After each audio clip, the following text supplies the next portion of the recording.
Hello, friends. My name is host Eric. I was talking with famous people.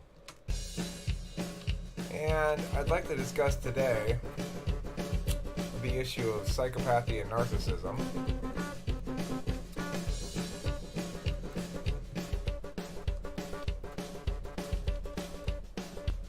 Okay, so the reason I wanted to talk about this at all is because Taylor sent me this video link, which I watched, by this guy named Sam Vaknin. My takeaway from it is, this is why it's super important to understand attentional varieties. So, at one point in the video, he complains about the pathologization of normal things. But then later in the video, he talks about the West being a cancer on humanity and stuff. So, okay, if this guy thinks the West is a cancer on humanity, despite the fact that the West is responsible for all of our prosperity and well-being and civil society and free society, then he's got some weird ideas to begin with. And the fact that the West is responsible for that is not in any dispute, really. America was the USA was the first free country, so to speak.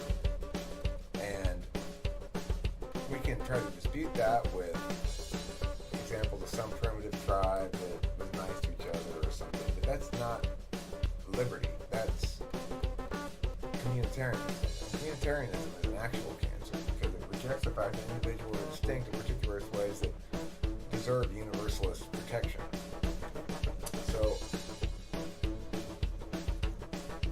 one of the reasons we know this guy's bullshit, one of his main warrants, the only one that he provided, except for some body language stuff, is this. Narcissists, and often by contagion their unfortunate victims, don't talk or communicate. They fend off, hide, and evade. They perfect the ability to say nothing in lengthy, Castro-like speeches. Their locution is impregnated with first-person pronouns, I, me, my, mine, high pronoun identity. The ensuing convoluted sentences are a lack of commitment elevated to an ideology. The narcissist prefers to wait and see what procrastination brings, but postponement of the inevitable leads to the inevitability of postponement as a strategy of survival. Okay, except there's a big problem here.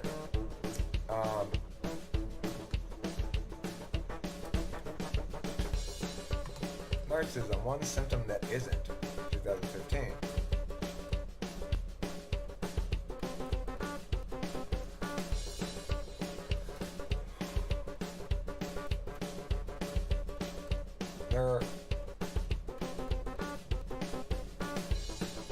There are a lot of enduring truths about narcissists. They're grandiose, insensitive, entitled, greedy, sexually exploitative, and morally indifferent. And they love, to use the pronoun I. Except as it turns out they don't. All the narcissists' other dubious qualities are very real, but the one about language, perhaps no straightforward at all, appears to be a myth.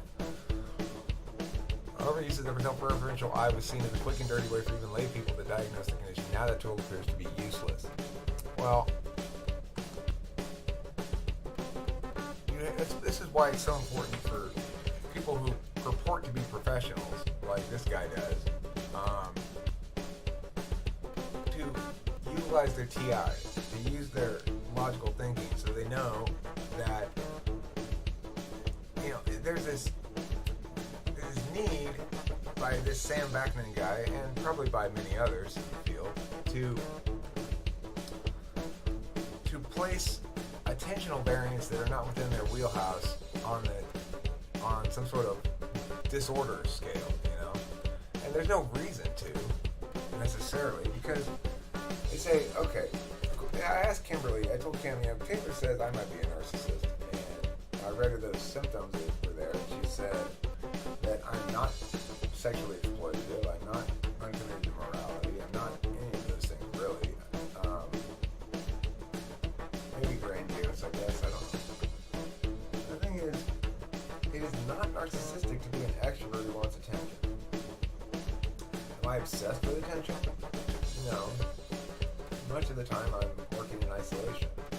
The fact that I may be producing things that eventually I want to be explored by, to be discovered or experienced by other people, and that I prefer to be affirmed for my work than to be negated for it, it doesn't make me a narcissist, it makes me a normal human being. So, we have to be really careful about pathologizing types that aren't ourselves. To an FI user, a heavy FI user, I have a shocking paucity of knowledge about my own authentic self, and that's a problem. To a ISFJ, I'm not socially graceful or aware enough, and that's a problem. To a TE user, I'm woefully inefficient and procrastinating, and that's a problem. Okay, well, don't pathologize me, because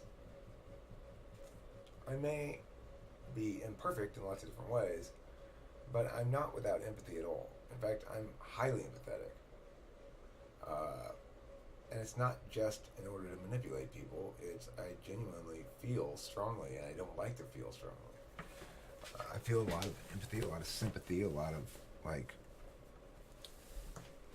sense of someone else's problems are my own when I see suffering. I don't like it.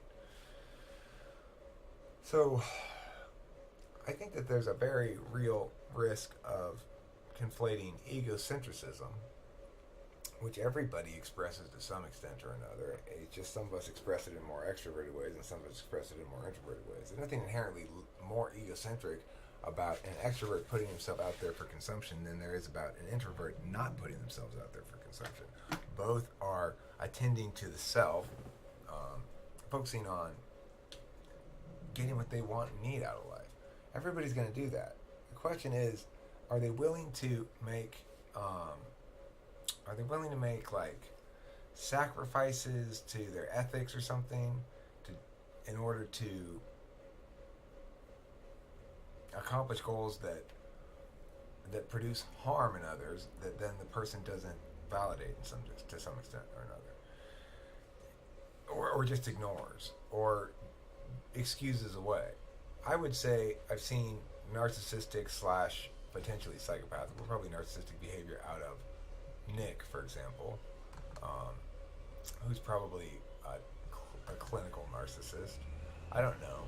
I mean, I've seen him display a lack of regard for, well, a lack of regard for fairness foremost, but that's probably, again, because he's an ENFJ and has 4-slot TI, so he's not going to be very good at it. Is Taylor a psychopath? No, I don't think so. Not at all. I've never experienced any psychopathy from him. I think he does have a lot of compassion. He may not like to wear it on his sleeve because, you know, it's not that tough, I guess. I don't know. But I think the number of actual narcissists and psychopaths is probably pretty small. Trump's probably a narcissist. That guy, Bannock or whatever, said Obama was a narcissist. I don't think so. I didn't see anything like that from him. And he admits in the video that a remote diagnosis like that is basically meaningless, and that we shouldn't afford much weight. Except he says it's appropriate when somebody's going to attain that much power. It's the only context in which he'd do it. Okay, well, Obama didn't self-destruct in office as the guy predicted he would, and take us all with him. And I'd be much more concerned about Trump doing that. I think Trump is probably a psychopath.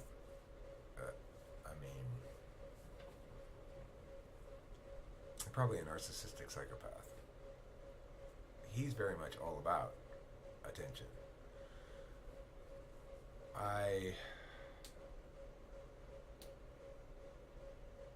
I'm all about engagement, which is a little different.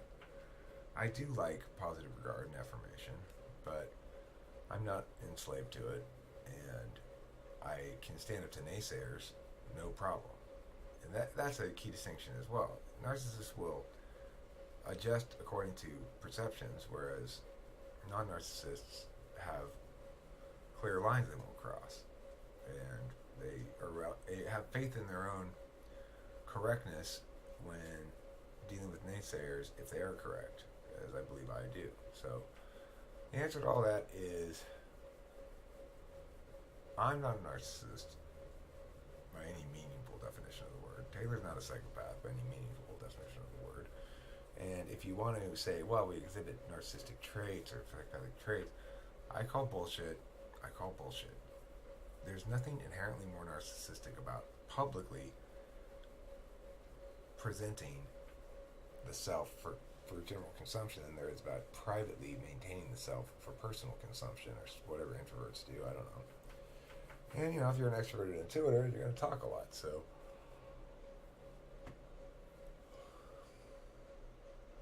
that's just how it is. But that doesn't make me exemplary of some sort of disorder or failing or traits that might be narcissistic. You're either a narcissist or you're not. And really what it has to do is a lack of empathy, a lack of real empathy. And he says, well, they have cold empathy, that they have enough empathy to recognize how to interact with others in manipulative ways, but not in order to actually feel anything.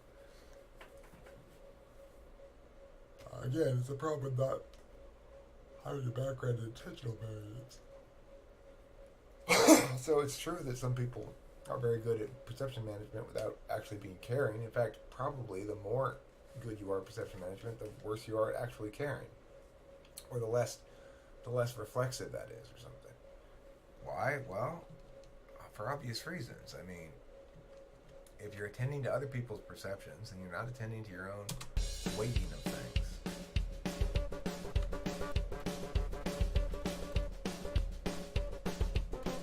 And it becomes really difficult to distinguish between different kinds of people like psychopaths or narcissists if you don't account for attentional brains. Because to really assess it, you say, okay, well, he's a psychopath ENTP. That's going to express differently in a psychopathic ISFJ or whatever. And if you just want to say, well, it's all ENTPs and ESTPs that are psychopaths and narcissists, then you're just expressing an FI bias, basically. You gotta link it to actual wrongdoing, or else it's not meaningful. Otherwise, you're just talking about like ODD, oppositional defiant disorder. I've got ODD because I don't agree with you and I'm not doing anything wrong.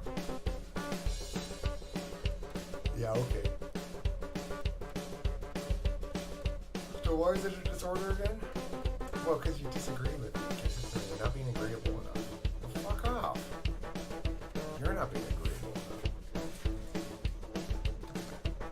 Alright, that's it.